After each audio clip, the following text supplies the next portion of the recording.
Wonderful. So hi, everybody. We're a few minutes early.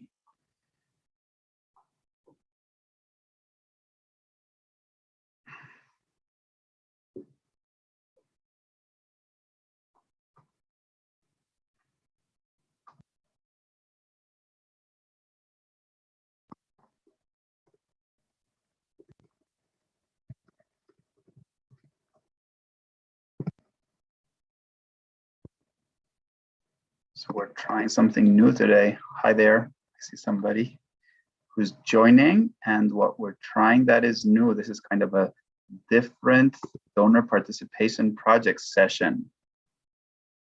We're actually streaming this session right to LinkedIn Live. Hey, Kirk. How's it going? Hey, it's going well. How are you? I love your new digs. Oh, thanks. Yeah, things are going. You know. Oh my! So is your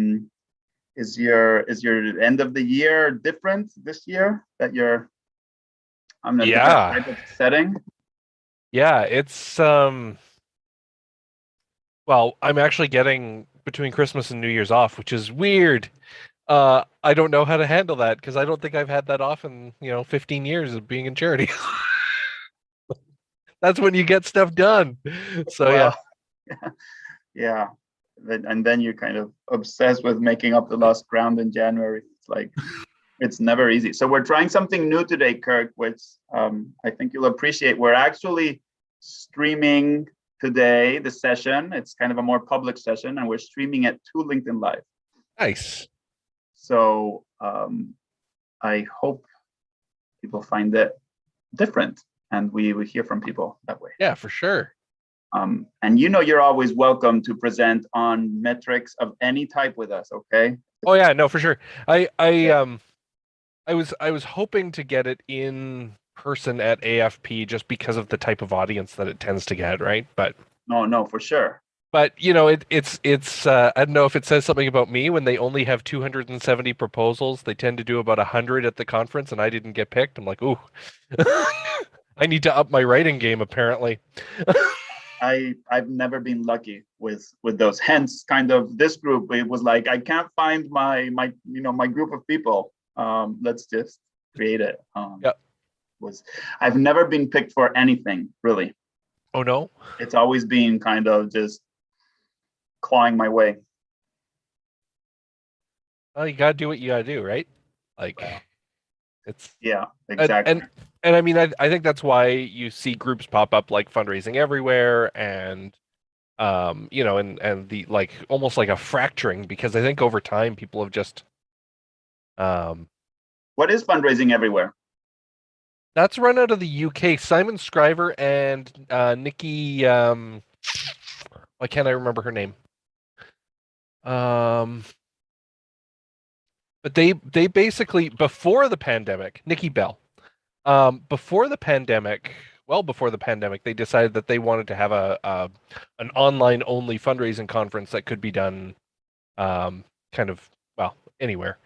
So that's what they built. But because it's run out of the UK, usually the sessions start at like 2 a.m. for me here. It's like, ooh. Yeah. So you can rewatch them, but it's not the same. And their format, at least when I went the first time, their format was they had a pre-recorded session, and it was a half-hour session, but the person giving the session was on chat during the session. So they could answer questions while the video was going, which is how did that work? I think there's some advantages to it for sure. I think there's some disadvantages to it. Simply like I find when live presenting, you get some of those random questions. It's like, oh yeah, like let's focus on this for a moment, and you kind of learn what you need to add to sessions. Where you might not get that as much from there, but yeah, there's a lot of innovation going on, and I find that a lot of it is in Canada and the UK. Really interesting stuff, a different perspective too. Yeah.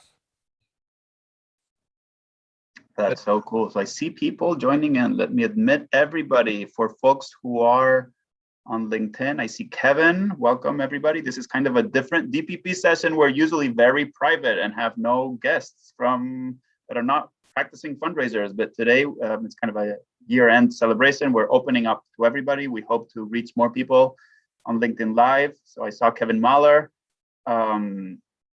Hi, Kevin, and everybody else that's joining right now. I see Lisa, see Charlene. Like Hi, romper Lisa. room in here. Oh, pardon? It's like romper room in here. I see Lisa. I see Louis. Yes, it's the Brady Bunch. Hi, Lisa. Do you want to say hi? So today is kind of a different donor participation project session. I'm telling everybody we are opening it up and we're streaming it live onto LinkedIn. So feel free to say hi, introduce yourself, and we'll start with the program in a few minutes. So exciting.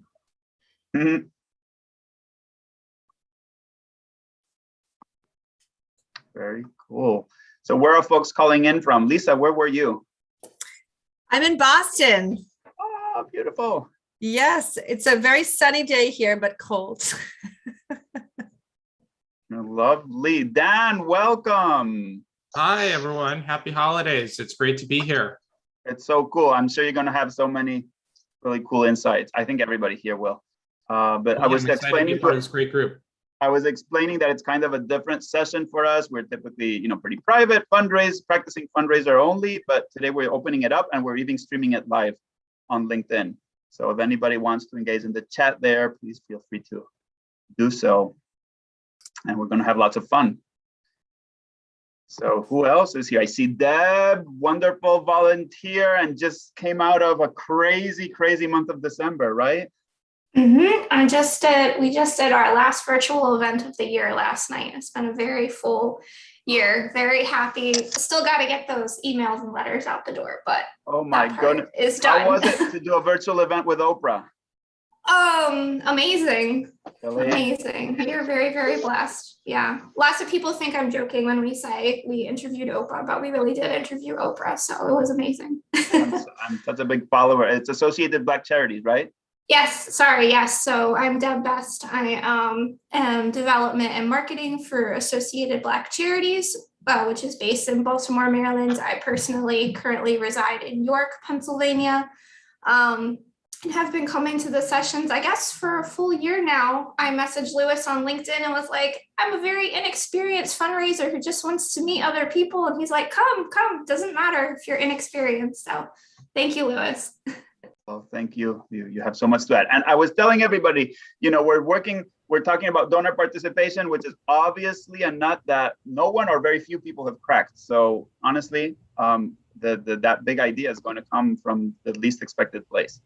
I have on my agenda here on this screen. So it's actually it's noon right now according to my clock. But maybe we can start really quickly with intros because this is going to be a session that has lots of people in it, and I'd like, if possible, to feature everybody and have each one of you feel like you're contributors and the part of this. So if I could ask those who haven't yet said hi. And I'll call you out to just really quickly say your name, title, who you're with. And we have to keep it going because there's quite a little bit to go through. Hey, Louis. Yes, Ken, I was about to call you out. Yeah, I didn't do it.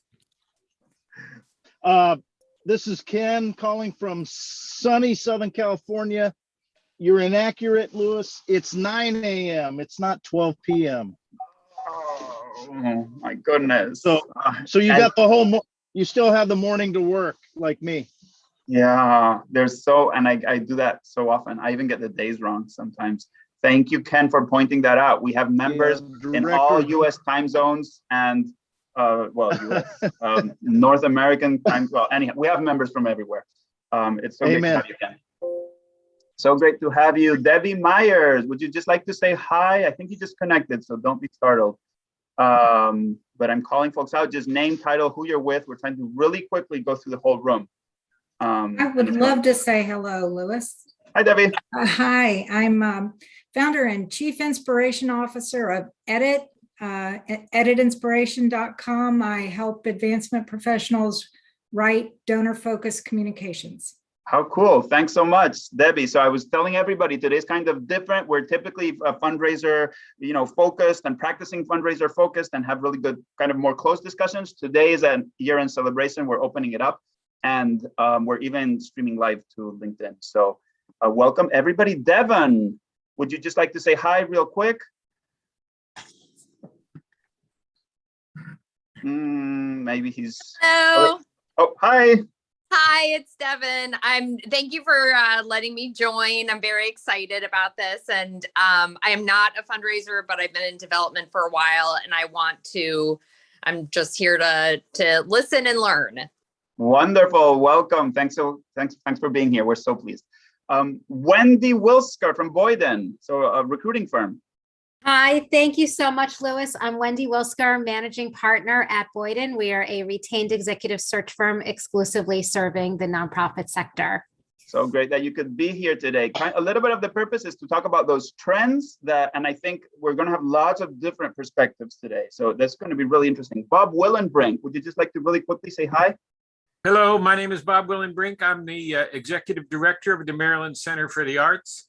I've been working with a wonderful fellow, Vince Conley, and I'm here to listen and learn.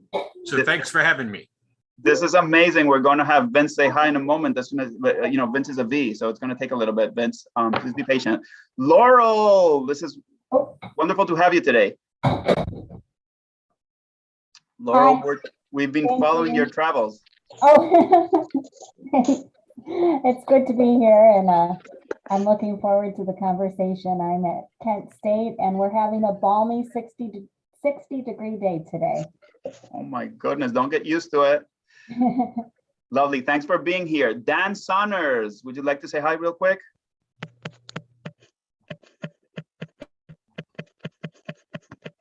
Absolutely. Cool. Thanks, Louis. I'm thrilled to be part of this tremendous group. Dan Saunders, Vice President at Conrad Direct, and we are an independent, family-owned list brokerage firm, and we help all kinds of wonderful nonprofits find new lists and data to help them go out into the marketplace and Awesome. find new donors to direct mail. And I'm thrilled to be here and contribute to the conversation. Thanks for the invite. Thank you, Dan. It's great. Meg, so just a reminder, we're trying to really quickly, like in the next 5 minutes, if not, we're going to have to cut it short. Just, if you could just say your name, title, what org you're with, we'd love to welcome you and get to meet you. Meg Marks, and if you're not available, that's also fine. I'll just do a couple of tries and I'll keep going.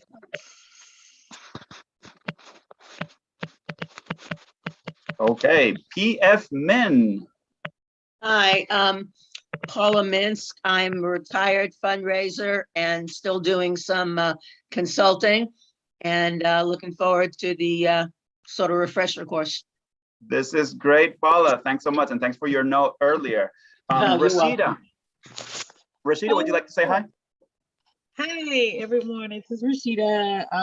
I work in the DC area. I live in Maryland, and I work currently as manager of annual giving for the Land Trust Alliance. This is my last couple of weeks there, and I'll be transitioning to a new opportunity soon in January. But hello, everyone, and I see we have some other people from the DC area. Awesome, really good. Jenny Carino, and again, Hey. Keep it short. Hi, Jenny. Welcome again. Hey, how are you? I'm going to close my door so nobody else can hear. The rowdy group. Okay, I'm back. Awesome.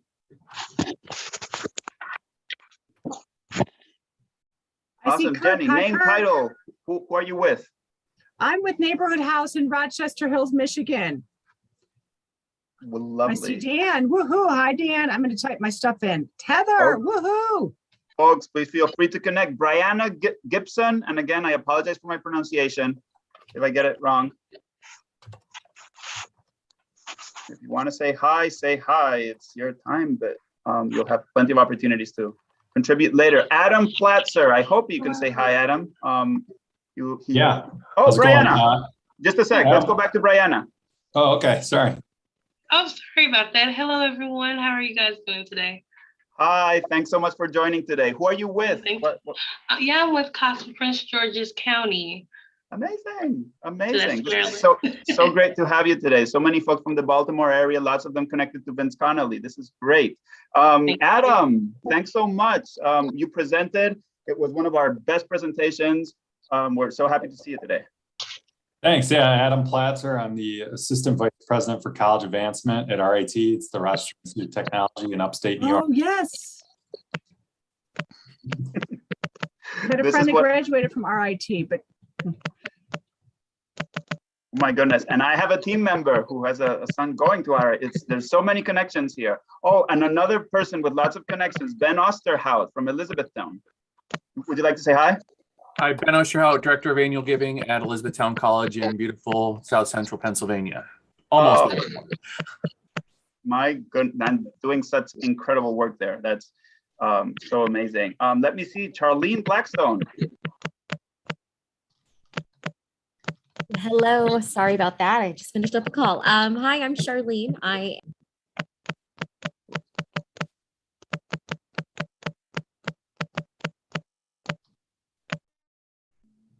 Okay, I think I muted now? you. Yeah, I muted you. I'm sorry. It's okay. Hi, everyone. I'm Charlene. I'm the Development Director over here at Boys Town, Nevada, here in Las Vegas. Lovely. This is so great. And we have folks from all over the country. Thank you for joining, Charlene. It's absolutely wonderful. So let me see. If you'd like to just say hi in the chat, that's also perfectly fine. I want to catch folks that it's just great that everybody's here. Sean Davendorf from Tufts, if you're able to say hi, please feel free to do so. We'd love to hear. He's a volunteer with the Donor Participation Project and an incredible fundraiser. Thanks, Louis. Yep, Sean Devendorf, Senior Director of Annual Giving at Tufts University, and look forward to talking to everyone. Wonderful. Thank you for joining today. Mike Durkson, I've read so much and I love what you put out on LinkedIn. Folks, I invite you to connect with him up in Canada. Mike, would you like to say hi? Yeah, hey everyone, nice to be here. My name is Mike. I work with Build Good. It's a fundraising agency up in Canada. Very cool. Thanks for being here today. Steve Backer, I saw you right in the chat. If you want to say hi, off in St. Louis from a private school. Steve Backer, Thomas Jefferson School, St. Louis, Missouri. Really small day boarding school. One person operation. Happy to be here. Very cool. And you're such a valuable member. Vince Connolly, you invited so many people today. Would you like to say hi? And we're getting toward the end of the list. Hi, everyone. Thanks very much for joining us. Thanks for Louis for all his great work. Vince Connolly, Connolly & Associates, fundraising based here in Baltimore. Capital campaigns, fundraising, staff search, interim chief advancement officer services. And also Louis is one of my of council teammates providing services to some of my clients and some new clients as well. Oh my goodness. Okay, Zakia, thank you so much, Vince. Would you like to say hi? I saw you said something about the DC area. We're so pleased to have you. Absolutely. My name is Zakia Lord, pronouns she, her. I'm in the DC area. My title, I think is what you asked, Senior Philanthropic Advisor, but I've been a fundraiser for years before that. And I'm at Movement Voter Project, which is not based, we're remote. We're not based anywhere in particular. But thank you for having me. I'm looking forward to today's conversation. Awesome. Thank you so much. So we're going to have a little bit of fun. Then we're going to do trivia, which will be more fun. And then we're going to talk about trends. Hey, Louis. Yes, Ken.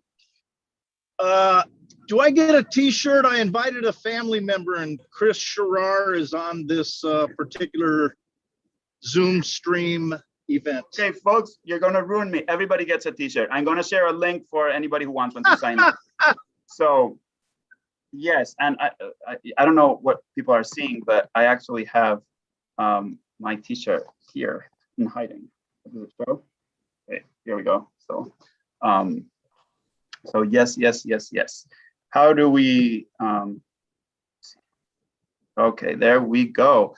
So if you haven't had a chance to say hi to the group, it's getting a little bit rowdy here. The list is just so long. Please enter it in the chat. I see some people on LinkedIn, so kind of a heads up to everybody. We are broadcasting today on LinkedIn.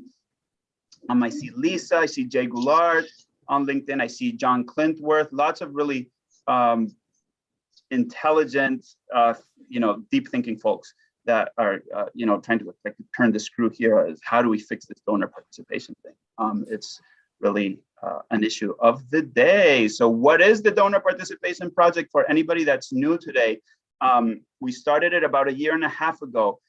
It was basically a group of people that said, there's something that's going on. This decline has been happening for 2 decades. It's not just something that happened in the last month. It's not a recession. It's not the crypto boom. It's not people feeling sad. So there's something structural going on. But at the same time, we're not going to wash our hands and just walk away from the profession and be all depressed about it. We're going to try to approach it kind of as engineers. So, there's a system. The system is off balance. What do we need to do? What are the strategies, what are the tactics that we can do, and how can we learn from the best people that are actually moving that needle? And we started meeting every month for a lunch analysis session, and it's just grown and grown and grown, and the energy and the contributions from everybody have been pretty incredible. Most of our presenters are members, so you kind of see the caliber of who's in this group. So thank you. I truly do appreciate everybody being on here today. So I'm going to very quickly do a pitch for our upcoming events. If you feel like one of these is interesting, either to you or to a colleague, please, I know the text sometimes doesn't show so well, but we have today, the year-in-review, we have Dr. Russell James, we have Mark Schaefer, who's a marketing kind of guru, a keynote speaker. He's a really well-regarded person in the marketing space, and he has lots of thoughts about nonprofits, which I think will resonate with some of us. We have a more major gifts focused conversation from the Purdue team. Ryan Robinson, who's now in Arizona, Mindy Danovaro, Craig Evans from Hopkins. So anyhow, lots of really good thinkers here. Please do feel free to share it. And excitingly, we're meeting for the first time in New York City in February. So it's going to be a brunch, pretty informal. We're just all going to see who can make it. We're going to show up, maybe sport our t-shirts and get to know each other in person. I know there's quite a few people on the East Coast and this neck of the woods, so maybe it's worthwhile. Thank you, Deb.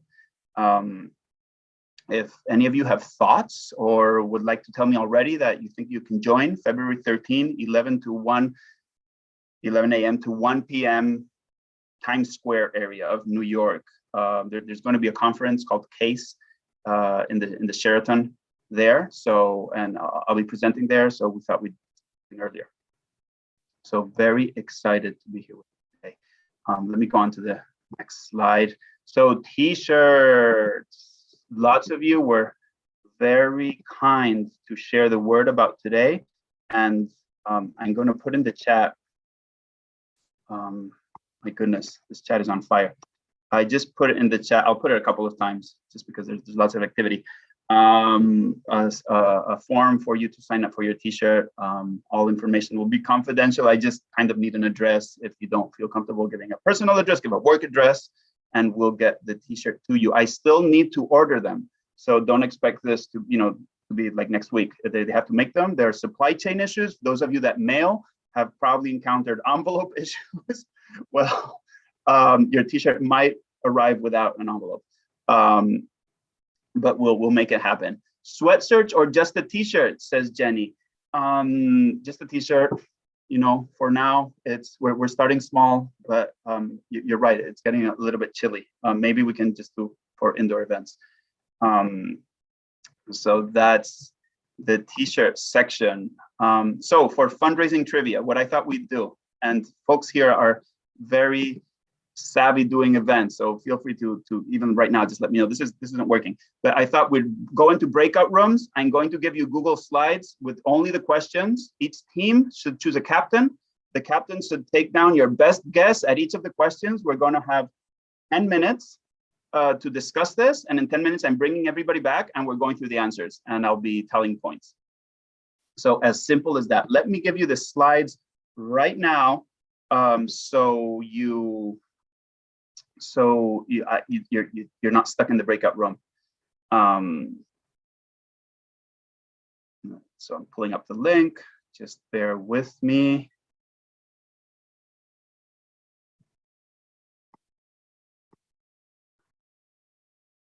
And for those who are on LinkedIn, I'll be sharing the same slides with you right here in the main room.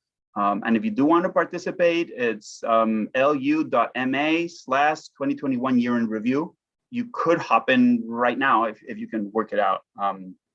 So let's make this happen. I'm so excited. Brianna, that's so great. Thank you for sharing. Folks, the DPP also has a directory that's in the app. We're going to move away from it based on the last survey, but it's still there. There will still be a directory, whatever form it ends up taking. Please do take advantage of the networking opportunities. So like, this session is kind of fun, but for the other more brainy ones, ask good questions, connect with interesting people, and just network from there. Even for somebody that's not so socially savvy as me, it's possible, you can do it. So the questions for the trivia are here, and I hope I'm not giving you the answers to, but you will let me know. Can a few people give me a thumbs up if you can get them open? And then I'll do the breakout rooms. Okay, thank you, Steve. Breakout rooms assigned.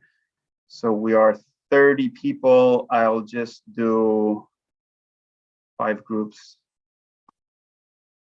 Okay, so everybody's going to be assigned to a breakout room in a few minutes. Select the captain, answer the questions, and it's going to be 12:20. At 12:30, I'll call you back. Thanks so much. This is exciting. Good luck.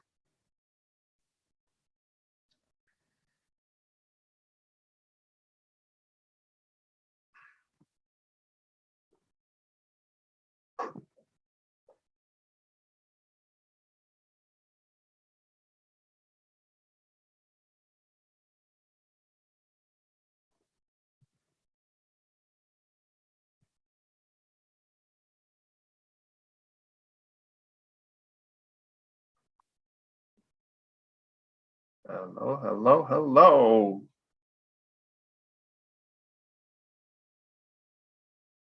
Miss Kathy Dodge. Hi. Hi, how are you? So great to see you. Everybody's in breakout rooms. Feel free to go in one. We're doing trivia. I'm about to go through the trivia slides for folks that are on LinkedIn Live. Today's kind of a different session. We're broadcasting this, so join the fun. There will be fundraising questions, which I'm sure you'll know the answers to most of them. Okay, so how do I select a breakout room? Let's see. I think you should have the 3 dots that say more, and then click on breakout rooms, and that should let you just join any one of them. And it's totally at your decision. I have chat and I have pin, but I don't have breakout rooms. Let me put you in one. Okay. That happens sometimes. Yeah. Assign to favorite number, 1 to 5? 5. Okay, I'll see you in 10 minutes. Thank you. Thank you.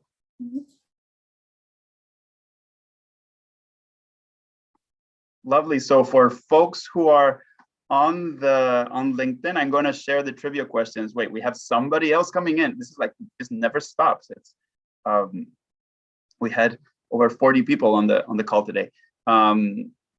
Let's see. Hi, Todd. If you're there, what I'm going to do is I'm going to assign you to a breakout room. We're playing trivia, and you have 10 minutes. And the group, when you get there, will explain what it is that we're up to. Thanks so much for being here. Sounds good. Awesome. Thank you, Ted. Todd.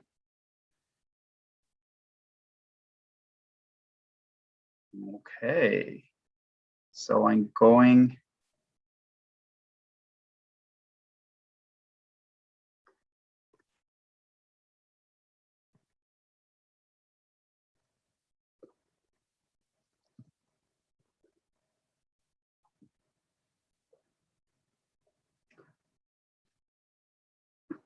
Okay, so for everybody, I'm going to share the slides right now. You'll bear with me. Have 8 more minutes before the groups are back. And I hope that folks here will start answering questions in the LinkedIn chat while everybody's at it. If you have questions like, what is this crazy stream? Why am I here? Please do feel free to ask. It's going to be lots of fun.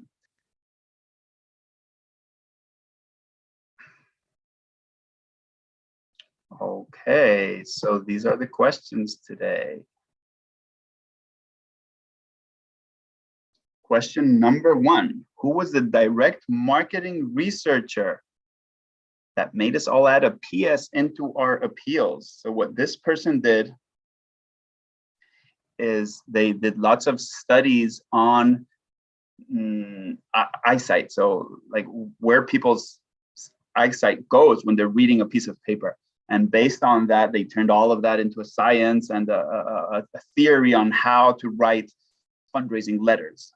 And it's kind of turned into, lots of the things that you hear nowadays is, always at a PS and all of that. I actually tracked it down to that study or that group of studies, this person. And so let me know what you think here in the chat. I know we don't have a lot of people in the chat. We're mostly in the Zoom, but this is a lot of fun. So I'll let you make your best guess today.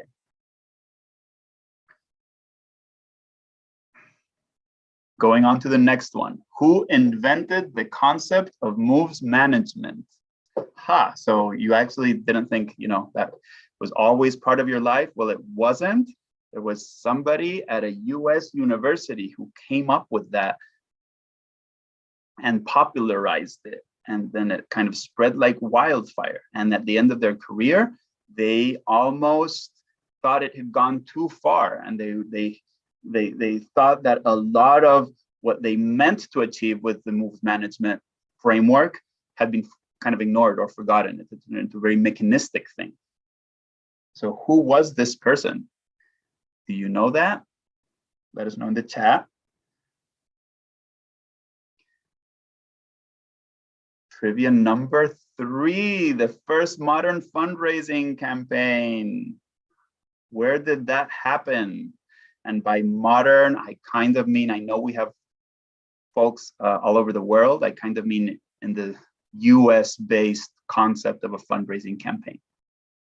So that was something that was actually invented. Fundraising didn't used to happen like that, didn't need to happen like that.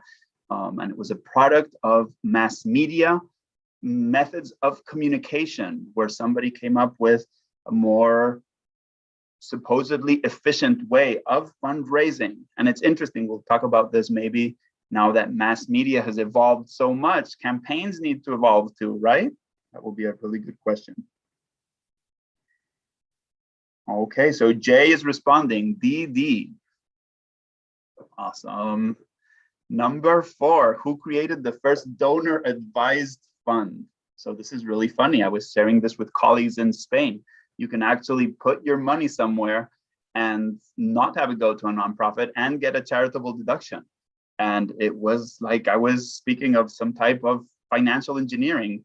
It seemed like a very foreign concept to them. So it was created at the beginning of the 1900s. That's a tip.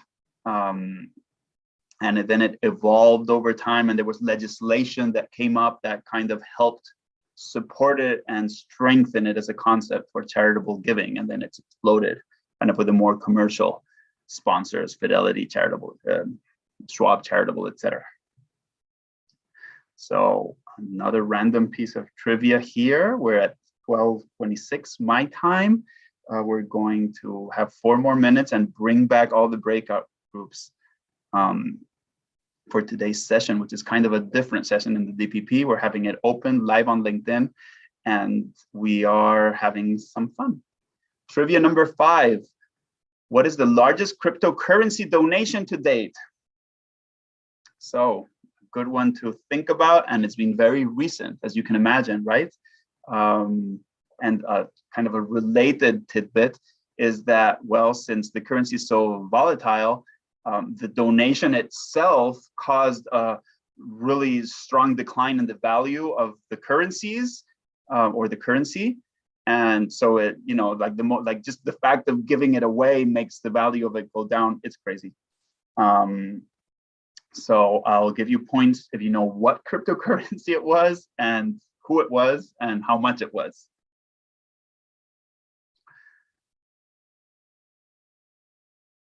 Okay, so what is the name of the fundraising arm of St. Jude's Children's Hospital? So I learned about this recently. They actually had a direct mail campaign that was inserted into, those coupon magazines you get in the mail? And actually it was a letter. So of course it said, dear friend, they, didn't know who it was going out to. And that led me to do some research into the fundraising part of St. Jude's. So what is the name of the fundraising arm of St. Jude's Children's Hospital? Another trivia question, and the last trivia question. How much did Thankmas, a mainly gaming fundraising event, raise on December 11th, so just a few days ago? And this was, so gaming fundraising is a big movement, and it is mainly, gamers that ask their fans, their audience to contribute. If they do something, they keep it very dynamic. They're talking with their people. It's kind of like, remember the telethon? Well, just with somebody gaming, and they incentivize gifts and all of that. And Andrew, I'll be right with you. It's just, I'm sharing the trivia questions. So those are the questions for today. Andrew, I'm going to explain what it is that you jumped into. And, oh, we have Meredith here too. Hey, Meredith. Can't hear you. I have to log off. I just got an email from my kid's school. Take care of that. Take care of that. Thank you. Good luck. Good to participate. Thank you. Thanks so much. So Andrew, we were doing trivia. Welcome. So we're doing, everybody's in breakout rooms. So it's not just two of us. And today's kind of a different session for the donor participation project. We're actually streaming it live to LinkedIn. So real quick, I've been listening, haven't been on, so I'm up to speed. Ah, okay. My goodness. Okay. So if you want to join a group for the last minute or in the breakout rooms, or just hang out. I'll just hang. Thank you. Thanks for doing this. Cool. Who are you with, Andrew? I'm with the Kate School, which is a small independent boarding school in California. Amazing. So we have at least two more people, Stephen Ginter and Steve Backer, who are from independent schools in the group. And you'll meet them in a sec. So thank you. Really good people. Okay, so it's 1:30. I'm closing the breakout rooms.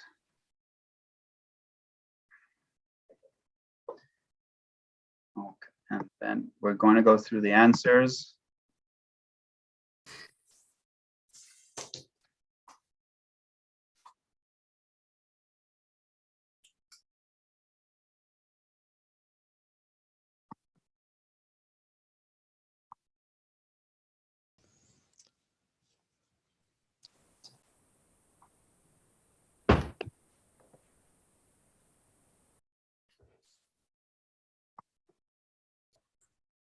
Okay, welcome back, everybody.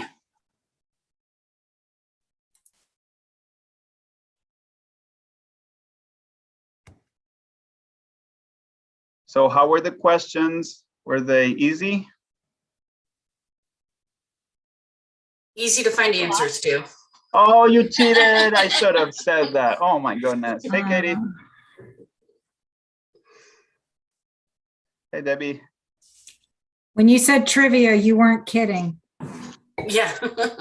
It's the really important stuff. We won. We won. Already? You have all the answers? You're done? We do. We did. Okay. I'm in rare form. I had my Wheaties today. Look out. It's a no filter Friday and it's only Wednesday. That was some hardcore trivia. Kudos to you, Lewis. I mean, Yeah, that was no joke. Real stumpers in there.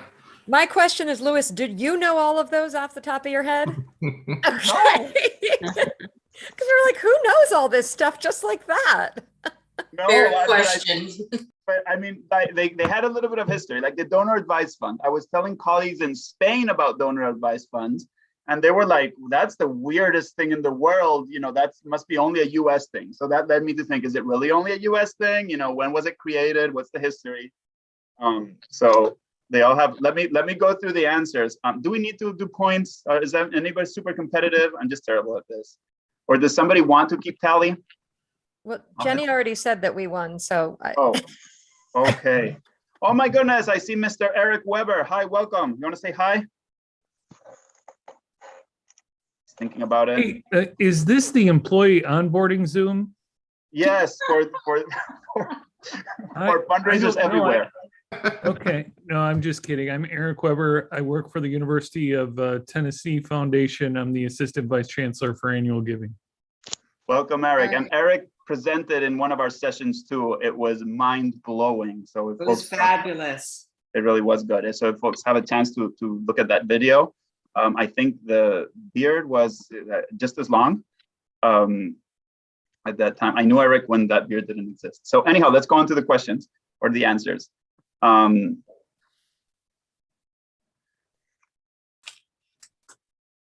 So, and I was thinking Sean Davendorf was at a similar session last year, so he might have been kidding. But who was the direct marketing researcher that made us all add a PS into our appeals? Captains, what were your group's answers? Zygmunt Vegeli. Oh, okay. Good night. That's Mike. It's cheating. Anybody? Did anybody else? Gary Panos was our answer. Panos. Okay, well, so this is Mike's group. Okay, I'm gonna try to do the scores things. We had E. Jerome McCarthy. So, we had Ahern. Who is that? Tom Ahern. Oh, Tommy. Oh, Kirk. No, I meant I didn't. Oh. Didn't put on the screen. So Mike, Heather, Kirk. Am I missing somebody? Another captain? Well, it looks like we're just 3 in the running. So that was a point for Mike's team. Okay, who invented the concept of moves management? Oh, did we see the answer? Oh, there we go. So that was, yeah. Secret overlay. Okay, who invented the concept of moves management? Mike? David Dunlop. Oh my goodness. Okay. Yes. Anybody else guess it? Yeah, the same. A very technical answer. 2 guys from Cornell. Well, very good. Okay, we give you a point for that one. John, did you get the first one? Oh no, you said somebody else, right? Okay. Maybe. Well, we'll give you a point for that one. Okay. Yes. Group three had, okay, well, it doesn't matter because it's not those names. Yeah, we didn't have that either. That's so funny. So David Dunlop, yeah, and somebody on LinkedIn, Jay also guessed that on LinkedIn, well, guessed it, knew it on LinkedIn too. How many prospects did he have in his portfolio at the end of his career? You would think, no, the guy who invented, you know, what is metrics and all that. Okay. What's happening here? Next slide. 30. Okay, so at the end of his career, I've read stuff where David Dunlop was almost sorry that it became so popular. You know, it was a good tool, but he thought it was distracting people away from the real relationship building piece. So I thought that was really interesting. And now we all live by this. First modern fundraising campaign? Harvard. Harvard, good, Meredith. I think the answer is kind of two. The YMCA of DC. Yeah, we debated between YMCA or Harvard. Well, you won, yes. So who got a point? Mike's, Sean, Kirk's team. I'm losing at this. No need to keep score. Yeah, I'm terrible. Especially as we're getting more wrong answers. We said Easter seals as the first direct marketing. That's interesting. I'd love to learn more about that. So what I read is this was kind of a product of mass media. So they started having mass media, and they came up with a way to run a fundraising campaign that leveraged all this new ways of reaching lots of people, newspapers, etc. Which led me to think maybe now that media has changed so much, we need to think of new campaigns. So it's kind of a tie between the YMCA and Harvard. Who created the first donor advised fund and when? We had the New York Community Trust in 1931. Yeah, that's what we had too.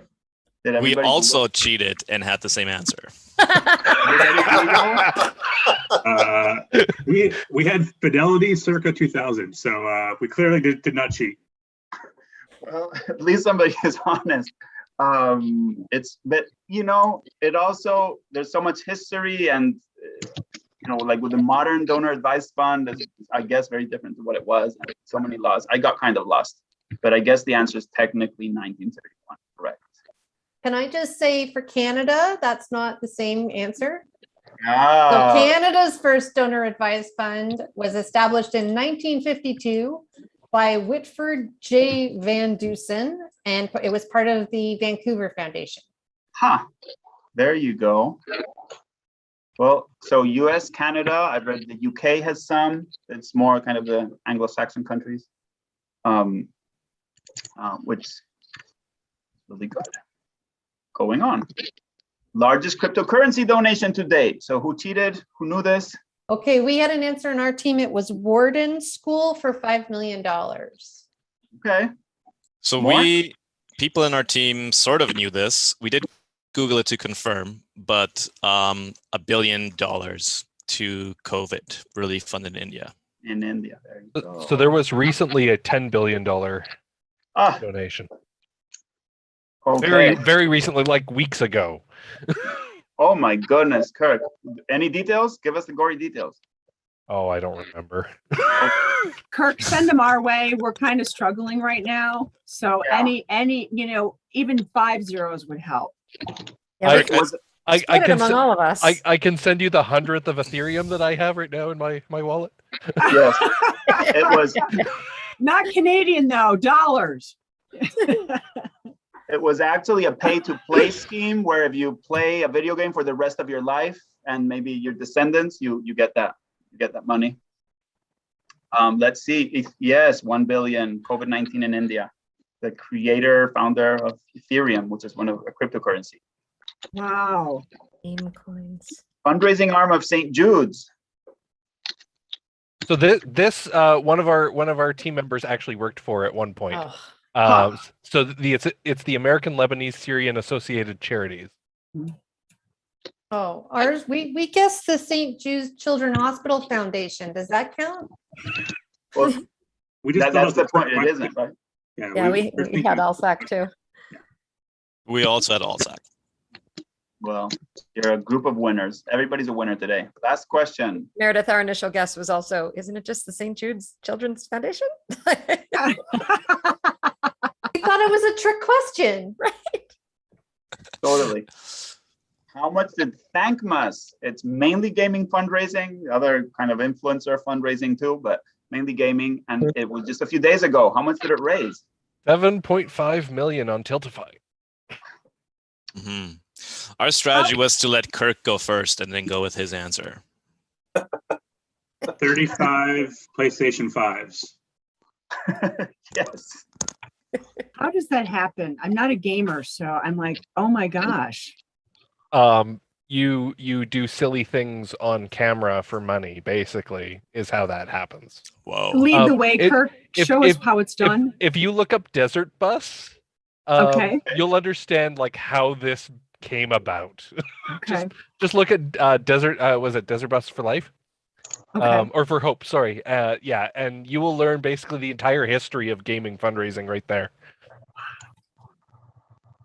That's crazy. Which is in contrast with us, who just get on camera, do silly things for no money. That's true. There's something broken here. Oh my goodness. So I don't know who won. I'm sorry. It was a tie. So we call it a tie. I think that leads very nicely. We all won. We're all winners. that leads very nicely into the topic of today. We have like 20 minutes. I just love to have some open conversation. I know we all have ideas, and maybe we can kind of determine what was the most significant to you, not just what was in the press as the most important fundraising event of the year. Obviously, I put some ideas up there, but it can be totally different. I did not put anything about DEI. So I will let other smarter people start the conversation. We had to say one thing that was different this year, or that maybe will change fundraising for you next year. I don't know if it's just me, but this came up in a call with local school leaders in my city a couple of weeks ago. And the conversation was that in 2020, everyone was on, like, we did Zoom everything, and everyone understood that, and everyone was good with that. And it was like, yeah, Zoom everything. It sucks, but we do it. Where in 2021, and if you don't follow the news in St. Louis, it's like we're still arguing over masks, and like it's the political pressure is kind of turned up. And so in 2021, it seems that there is it's like we have to do both and for everything. We do this auction every year, or this gala every year, this whatever, where in the past it's always been in person. And then in 2020, it was online and everyone understood. But in 2021, a lot of folks had difficulty. It's now I have to do it in person and I have to do it virtual. And it was driving a lot of folks crazy. My organization, we're pretty small, and we're more on the conservative end of COVID. So we had a community of folks who were pretty understanding of doing things, continuing to be pretty virtual. But I'm wondering if, as a lot of you are kind of all spread out across North America, did you feel that way over 2021, where your engagement had to be virtual and in person? Or was that just kind of a small group here, a small sample that isn't very representative? Folks are saying that they're doing both now. Did it wear those who had to do both? Did it just wear you out even more than last year? It was great getting out on the road, doing it safely, but yeah, no, it was great to get out and see people. Yeah, Steve, I'll say, some of you know that I started at my organization last September, so during COVID, and it's like I've come to accept that there are some donors that I may, not meet in person for years, or may, it's just really changed the way I'm used to developing personal relationships, and it is challenging.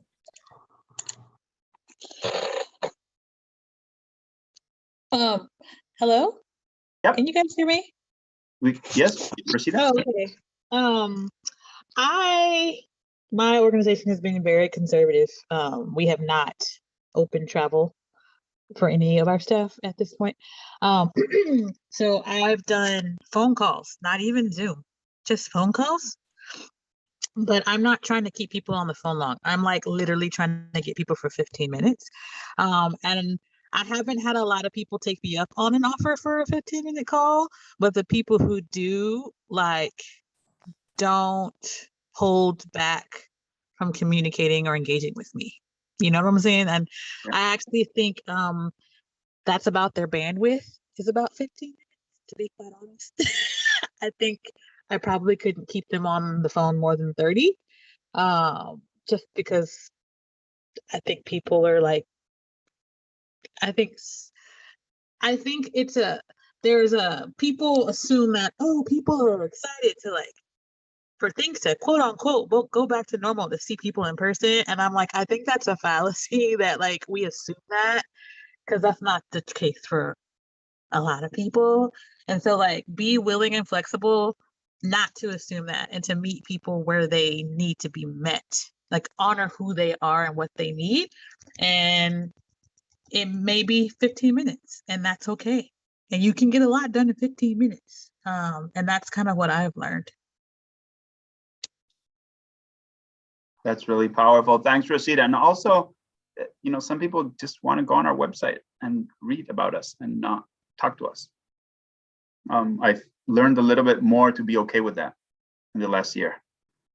Well, what do people think about like your travel budgets, right? I work for a university and everybody had like quite a considerable travel budget to do stuff with. And we're really rethinking about repurposing those funds, especially as it's harder to raise money right now. And everybody's exhausted. Like that's the trend I see, is that like our staff are burnt out, like in a big way. And we're making a lot of changes, and it's been like, to our business structure and stuff. It's been really hard on people. And I think that that's what I think I'm like looking towards in 2022 is, our mental health and wellness issues among our staff are really, really prevalent.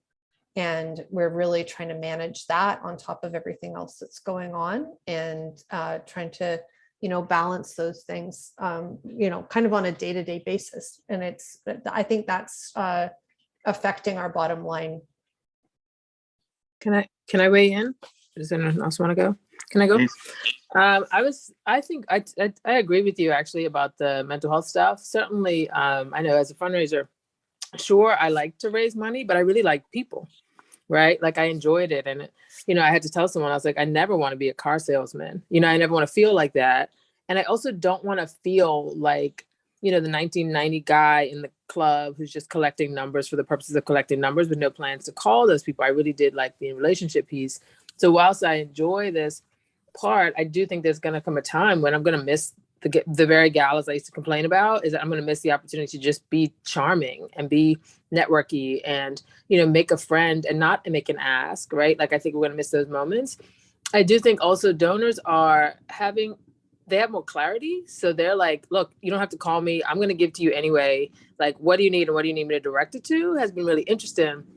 The flip side of their generosity is that for an organization that may fund multiple things or have multiple verticals, you really do not know what the donor thinks they're funding, right? So if you are an org that funds locally and internationally, or in various states, or in various, it's wonderful that the money's coming, but when you get ready to circle back the next year, it's just a blank page.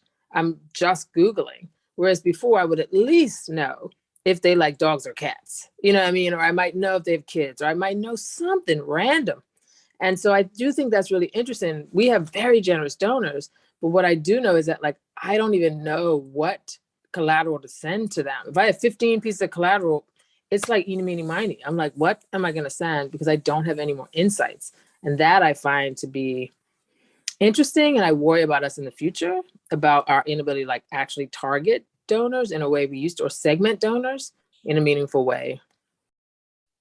Well, and retain donors, right? How hard is what does your next communication look like after that? And I think these past 2 years of being so much more remote, we could kind of bridge a lot of what you're just talking about with, the human interaction and getting to know our donors. But the past kind of 2 years just made me realize how much more we need to invest in our digital ecosystem, our digital marketing ecosystems. That they might sit in different teams, but if we had, good inbound content marketing strategies, we could probably know what people are looking at, what they're thinking about, and use that data to better market to them, or at least better communicate to them as a donor with what their interests are. So I do think that is really just magnifying that lens of what our digital systems look like. Are they integrated? Do we have a kind of consistent voice across those channels? And are we allowing our donors to interact with us through those channels? So it's a two-way street. So those are just a couple of things I've been looking at. Amen. I'm just going to second what you said. I think the next step in fundraising is automated systems where we're using cookies basically to track what they're doing. We have systems that are automatically logging that and feeding them content that they care about, much like Facebook ads do.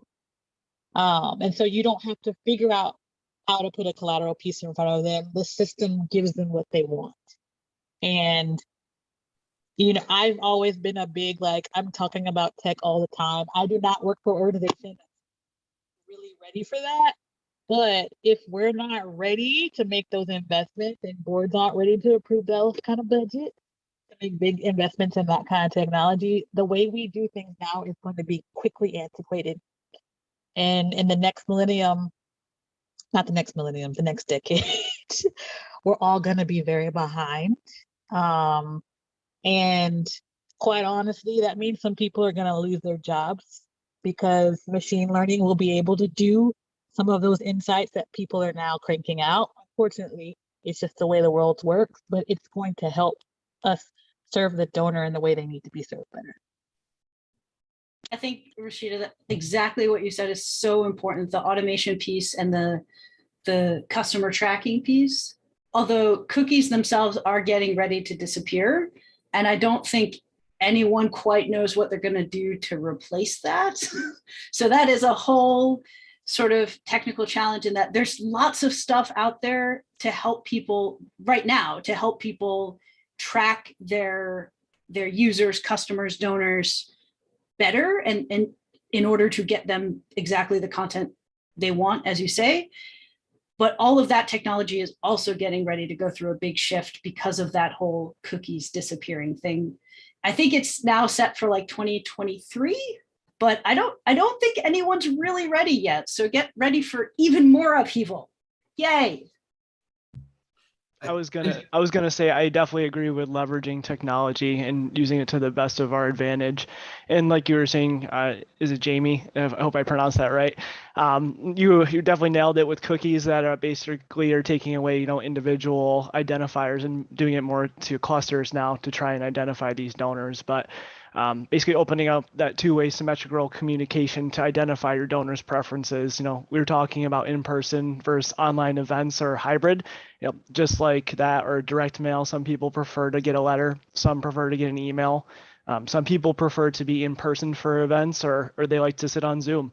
And basically addressing that and showing them that you know that what their preferences are, and that way you can tailor communications and tailor invites to them to hopefully give them that sense of control that all donors look for, and help them basically, you know, make a donation or attend your event in the way that they choose to and what's convenient for them. I think we're learning just how personal fundraising is becoming. It's interesting hearing the feedback in this group. I've been to donor events in the last couple of months, and also industry events where there was a couple hundred people there, and you know, just people were just thrilled to get back together again and have those in-person interactions. And I've heard similar feedback from clients and donor relations that the donors who are comfortable getting together in person are really enthusiastic to do that and appreciative of rebuilding those connections which were lost during the pandemic. So I think it's becoming increasingly important not to use generalizations and to try to gain as much first-hand intelligence on donors as you can to understand who's comfortable doing what, who prefers being communicated with through specific fundraising channels, whether it's direct mail or digital. As a direct mail fundraiser, one of the things that I've become a big proponent of is thank you calls. I think Rashida shared her experience talking to donors over the phone. And I have found from, you know, phone conversations and also having in-person conversations that as powerful as technology is for gaining insights into donors, that it's those person-to-person discussions where you really uncover the nuances of what they're enthusiastic about and what they're interested in.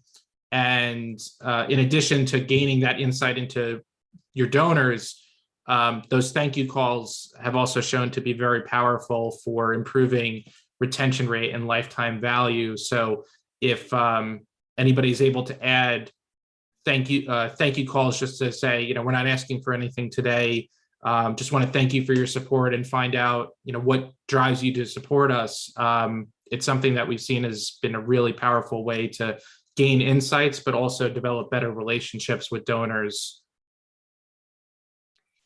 You know, Dan, if I could add to that, we had 2 donors that through their RMDs gave us each $10,000, and they've given it to us every year, husband and wife. And I called to thank them and they said, you really don't need to thank us. And to your point, I said, well, you've given before and tell us, tell me what's motivating you. And she went on. And I found out that we're in their will. I'm like, oh my gosh, she shared all of that. So to your point, we send out a lot of thank you letters. We do a lot of email thank yous, but I pick up the phone and I call donors, and they don't want to be thanked, but at least letting them know we're still here, your donations are doing X, Y, and Z. And it just kind of opens up the conversation, because it's been hard to really meet with people. Michigan, unfortunately, has been a hot spot for COVID. So people aren't really jumping on the bandwagon, get out to press the flesh. But I'm dialing for dollars, and I don't mean that in a facetious way, but I think those connections are really important, at least in the woods here. So thanks for sharing that. We've had clients who've discovered $50 and $100 donors who put the organization into their estate and had considerable assets, and they would have never discovered that information through automated surveys. Exactly. And I've been doing $250 or more. I'm like, baloney, I'm going to do the $50 and the $25 donors, because you have no idea what's in their estate plans. And you're like, oh my gosh. So I think it just really helps people to kind of bring it down. It's not always the larger pocketbooks that really make the difference. It's the smaller ones who've been giving for a longer time. I was just going to say, Jenny, that's exactly it, right? It's not just about the size of the gift. There's also that consistency, that longevity. When you look at those donors who have been giving, $50 or $100 a year, but they've been doing it for 15 years, or they're, you see that they're giving, $20, but it's 3 or 4 times a year. That's you got to look at those. You got to tap into those. You got to reach out to those people and build relationships there too, because that can lead to sometimes way more than the ones who have the capability of writing a $10,000 gift right now. Exactly. So I think since I've started, I've been here a little over a year. Within this year, I've learned we have 7 donors who have named us in their wills. I'm like, shut the front door. I had no idea. It's encouraging because everything's been so quiet. So it's encouraging when you really get to talk to donors and tell your story. That's what they want to hear. They really want to hear that. So in a year of I was about to do the closing remarks. Somebody else want to say something? I just wanted to expand on the parent thing. Like I said, we have various, but it was really interesting. And like I said, I'm not talking hundreds of donors, but like when I'm trying to figure out what they want to fund, and then they hum and haw when we did talk to them, and they were like, look, my kids give to you. They're typically inheritors. And I really just want to make my kids proud. I don't really care what I give to. And I thought that was a really interesting, particularly for folks with resources, that is now a segmented group in my head of people who really their kids are given to us, and they want to, fund our LGBT work, whatever it is, that it's not personal for them. It literally is about making their kids proud. And I would encourage folks to figure out whether or not that exists in their donor base too. Thank you, Zakia. Chris from Baltimore, I'll keep it quick, just going back to the things that we may be seeing differently. I think we all took pause on in-person events, and here at Helping Up Mission, we're using that time to rethink, recalibrate, reset, reorient. Any of those would fit, the words would fit as to what our gala event looked like in the past and how fresh it can become in the new environment. We had a gala event that was a combination of fundraising and programmatic, like a commencement service for graduates of a long-term residential recovery program.